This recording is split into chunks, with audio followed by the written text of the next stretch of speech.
Muko tayari? Thank you. Dear Kenyans, you are all aware of the political developments in our country. We are standing at a point of economic, political, and social nosedive as a nation. As a country, we, the people of Kenya, are being treated by William Ruto as less Kenyans at any given moment. Driven by the resolve for a better Kenya and patriotism, I've had a call from the people of Kenya to speak into the matters that are of concern to them and all of us for our common good. On the 7th of July 2025, during the 35th anniversary of Sabasaba, Kenyans from all walks of life led by Gen Zs, unarmed and peaceful, went to the streets. This is not the first demonstration that has happened in Kenya this year where lives have been lost and property destroyed. Unbeknown to these peaceful demonstrators, the tired regime of Ruto had a well-organized state-sponsored militia in cohort with the police and other state security agencies to maim, kill and destroy property and blame it on the Kikuyu community and specific leaders who are perceived unfriendly to this killer regime. This targeted profiling of the Kikuyu community and destruction of their specific business is an economic sabotage not new to the narrative of William Ruto. On the 30th day, this state-sponsored militia, under instructions and guidance from the police, were dropped in different places in the country, and mostly in the Mount Kenya region and other regions not perceived friendly to the government.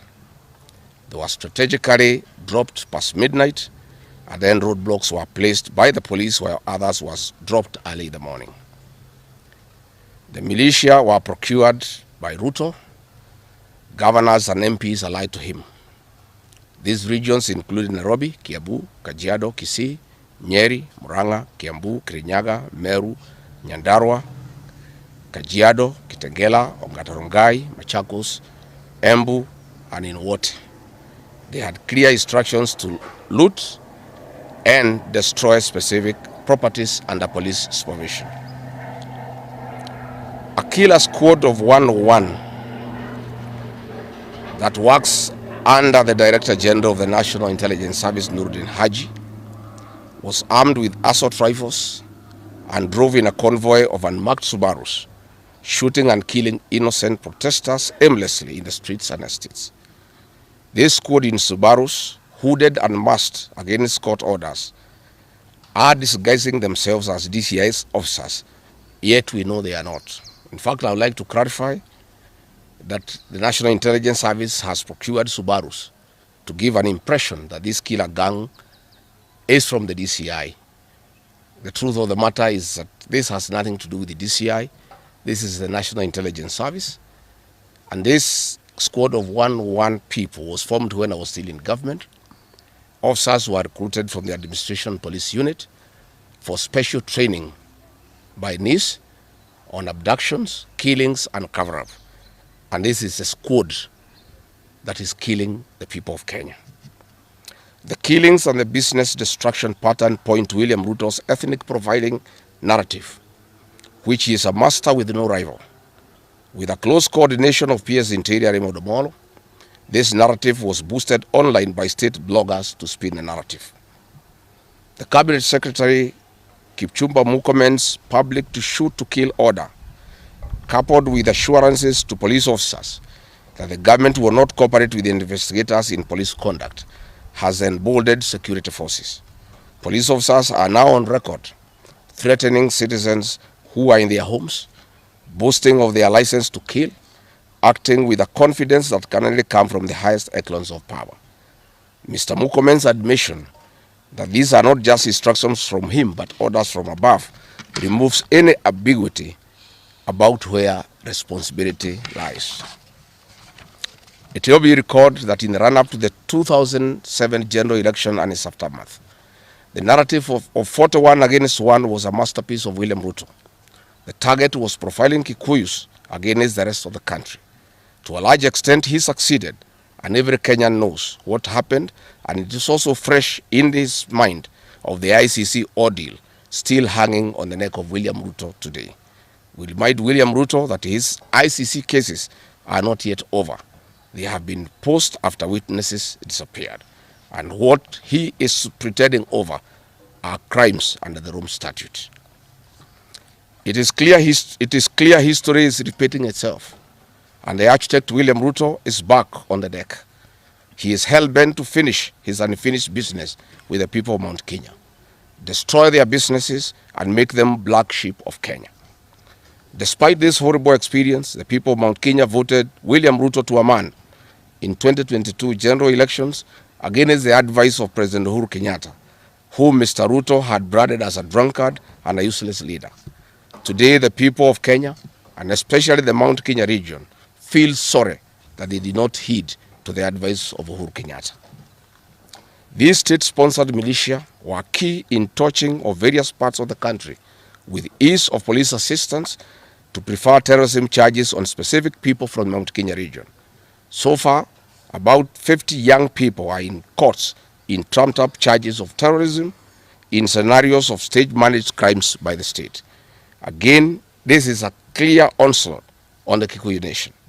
A case in point, when a police station in Mawego in Homa Bay County was torched, the suspects for that particular crime have been charged with arson.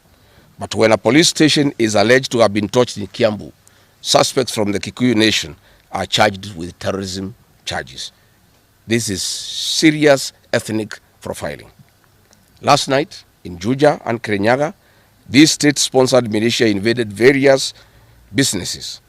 Luckily, in Kirinyaga, after Wananchi went to Sagana police station and they refused to act, saying they had orders from above not to interfere, the people organized themselves and repulsed the militia. Mr. Ruto's ethnic profiling has led to the destruction of the foreign properties belonging to the people of Mount Kenya. Maguna supermarkets in Meru, Kahawa West and Muranga. Nice supermarkets, hotel and petrol station, and nice city in Mwea in Kirinyaga. County supermarkets in Kabati and Kirinyaga. Power Star supermarkets, Quick Mart supermarkets in Eastern Bypass, Shell and Totomin markets in Roiru, Chill Post Hotel in Gong, Boju Shop in Keserian, Homegrown Supermarket among others, and the Family Bank in Kahawa and Roiru. Notably, in Meru, these state-sponsored militia tried to attack Meru Dairy Processing Plant and were repulsed by workers. In Nyeri, they further tried to attack Wakulima Dairy in Mukurweini, and the attack failed. We urge our businesses to heighten security surveillance on their business premises and production lines, especially the KTDA, coffee factories, milk processing factories, among others. We take note that in Meru, on Sunday the 6th of July, at an event attended by CS Kipchumba Murkomen, the MP for Bori, Mugambire Dikire, indicated that a supermarket would be attacked the following day. As sure as December 25 is Christmas, and true to his word, Maguna supermarket was touched by the state-sponsored militia, which the MP was privy to. Why hasn't Mugambire Dikire been arrested? How did he know that a supermarket would be attacked? This is selective justice. The evidence that these militias are state-sponsored is plain for all to see. Videos circulating widely show police officers not merely failing to intervene, but actively transporting armed groups who proceed to unleash destruction with apparent impunity. Uniformed officers have been seen standing guard as these groups rampage. They are in action and a stark contrast to strong statements being made by government. In Nyeri, journalists were attacked by these militias in the presence of the police. It is well documented. This is a clear indicator that Ruto is working with governors and MPs allied to him to destroy businesses owned by the Kikuyu, the Meru and the Embu, and blame it on people who don't support his administration. This is a tactic that was used by the colonialists with collaborators who searched earth policy and touched buildings and businesses and blamed it on the Mau Mau. This divide and rule tactic will not work, Mr. Ruto. We know that in Meru, they want to use this mayhem to blame Mithika Lenturi In Embu, they have already blamed Mkunji Gitonga. In Ketengela, Iron Gong, they want to target Senator Seki and MP Onesmus Ngogoyo. In Nyeri, they are trying to haunt Honorable Kagusha. And in Kirinyaga, they are targeting Senator Murango. We want to remind President Ruto that it is not the Kikuyus who want him out of office. It is the entire people of Kenya. Kenyans are suffering equally across the country. That is why Kenyans have said, if you, Mr. William Ruto, believe that it is the Kikuyus who want you out, then all Kenyans are Kikuyus. I want to thank the people of Kenya for standing out against this tribal profiling of the Kikuyu. The people of Kenya yesterday did wonderful by saying that the Kikuyus should not be profiled. This morning, I've seen Ruto quivering and wailing in uncontrollable anger. Mr. Ruto, excessive anger is not a solution. I want, with a lot of humility, to advise you to stop being angry. That will not help. You need to know what you need to do because you have not been listening to the people of Kenya. The people of Kenya are more angry than you are. They are angry because you have overtaxed them. There is wanton corruption. There is abductions and extrajudicial killings. There is ethnic profiling and other ills that bedevil your administration. If you want to be calm, please abolish the housing levy and give dignity to the payslip. I have heard you saying that you cannot give jobs to the young people. Please restore the dignity of the payslip. Restore the capacity of the middle class. The middle class will give jobs to these young people. Stop killing and profiling the young people. Listen to them.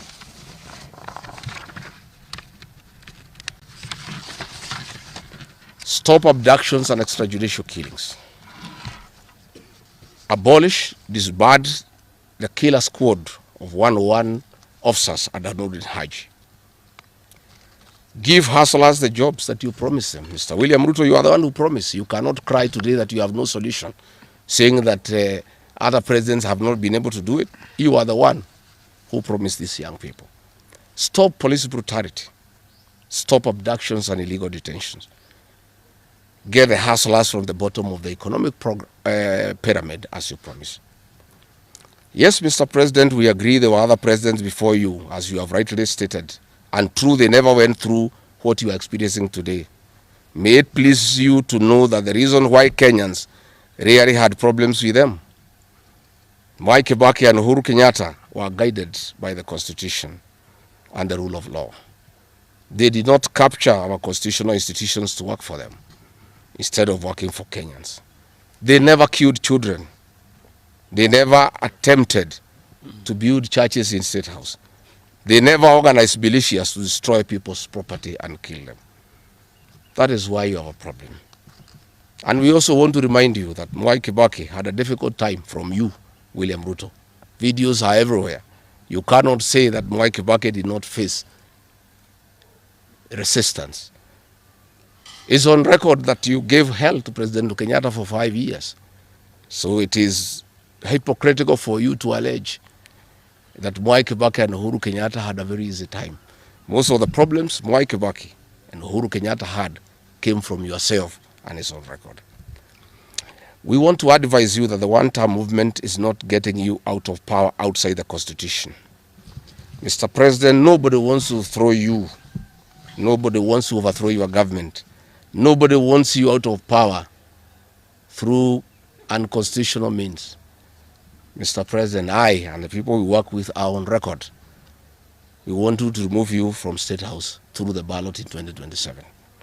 This narrative you are creating that there is an attempt to overthrow your government is for you to have the opportunity to use the Terrorism Act to profile communities and to persecute leaders who are opposed to your administration. Please relax. We want you to serve your one term. Nobody wants you out of government. And constitutionally, nobody has any plan to overthrow your administration, Mr. President. We want to face you on the ballot in August 2027. So just relax and stop crying wolf that anybody wants you out of office unconstitutionally. There is no leader here who is planning a coup, and none has the capacity. And nobody is interested. The leaders in this country, and indeed 95% of the Kenyan population, want to humiliate you at the ballot. They relish that moment. None of them would want you to go out through any other method, unless, of course, you decided to resign on your own volition. So please stop creating this narrative. This narrative is to enable you to use anti-terrorism law to persecute leaders and to persecute the Kikuyu community. If you speak out online, Mr. President, you want to use the Terrorism Act to harass people. If you dare challenge your administration, you want to use the Terrorism Act to deal with people who are opposed to your administration. My fellow Kenyans, let us not be deceived. William Ruto has stripped away even the pretense of democracy. What we are witnessing is not the rule of law, but the rule of fear. This is not the behavior of a government that serves its people. This is the machinery of outright dictatorship. Finally, I want to announce to the people of Kenya that tonight I will be traveling to the United States of America to talk to the Kenyans in diaspora and the international community about the state of the nation. I would have wanted to stay in the country at this very difficult time when our people are under siege, but I have engagements that I'm not able to postpone. I have been threatened by people close to William Ruto, who called some of my people today, that they will want to stop me from leaving the country. I have no problem. If you want to come and arrest me at the airport, as you are threatening us, you can go ahead. I don't have a problem. You cannot sell fear to us. You know, even if you sold us fear, we cannot buy. You know, and therefore, as I'm out of the country, unless I'm stopped from going, and if I'm stopped from going, I'm still okay. I'll be here because this is my country. We have made sufficient arrangements with other leaders in the united opposition to create a pool of lawyers to come in through for our young people who are being persecuted on trumped-up charges of terrorism. And I want to explain. I have heard the president saying that people have attacked police stations and the law courts. It was all stage managed by the MP for Kikuyu. How do you explain that people can walk into a police station and they are not armed and take over the police station from armed police officers? How do you go to the courts that are guarded by armed police officers and touch them? All these attacks of vital installations were stage managed by William Ruto through Kimani Ichung'wa to create the opportunity to prefer charges against people using the Anti-Terrorism Act. That is the reality. So nobody has attacked any police station. They were all stage managed by government. And what is happening is history is repeating itself. This is exactly what Moi did in the 80s against the Kikuyu community. After the abortive 1982 coup, he used sedition laws and the clandestine Mwa Kenya movement to profile the community and hold people into court, and they'll be taken by Bernard Chunga after 5 p.m. This is history repeating itself. I want to ask our people to be calm, to be cautious, and to be strong. I want to appeal to our young people, the Gen Zs. Looking at the scenario of what is happening and what William Ruto has planned, I want to ask my children, my sons and daughters, to consider applying the next onslaught against the President William Ruto by getting IDs and registering as voters so that they can deal with William Ruto on the ballot. Because I fear for them. Anytime they go out to the streets, they are killed like chicken. I would like to preserve to us these children. We would like to live with them. We would like to see them grow.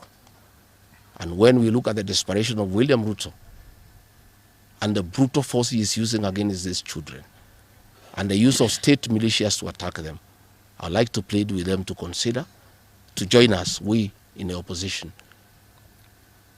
by registering as voters. And in 2027, we'll be able to get rid of President William Ruto. William Ruto, finally, let me ask you a question. The Kikuyu nation, the Mount Kenya people, you call tribalists every day.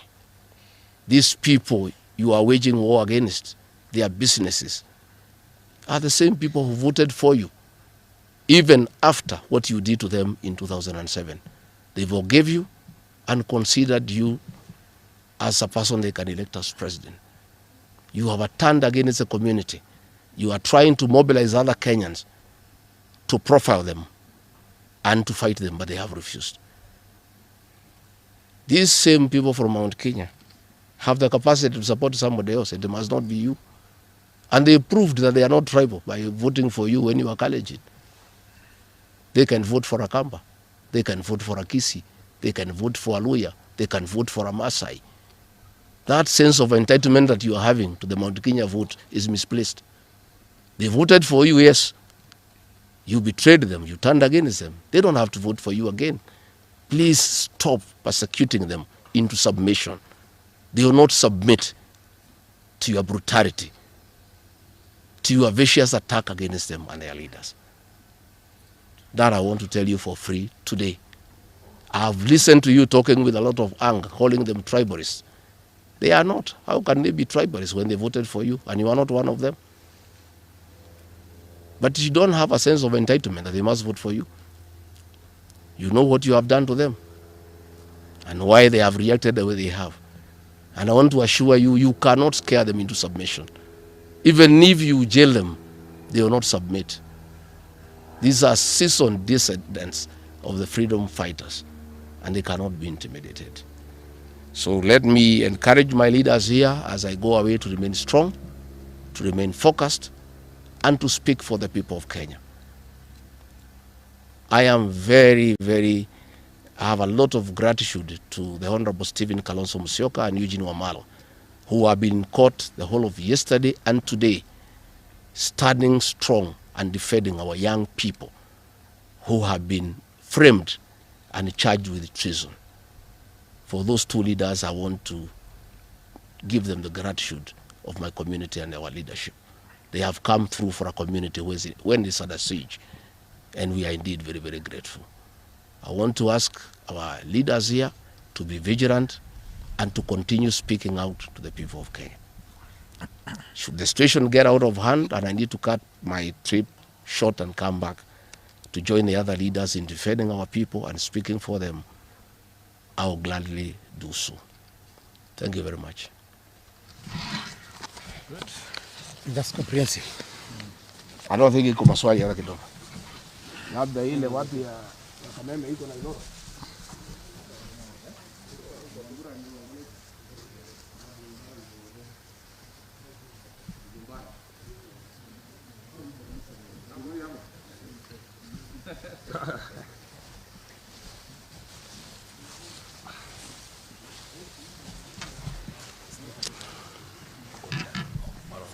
Oh. Muko tayari wale watu ya Kifaransa?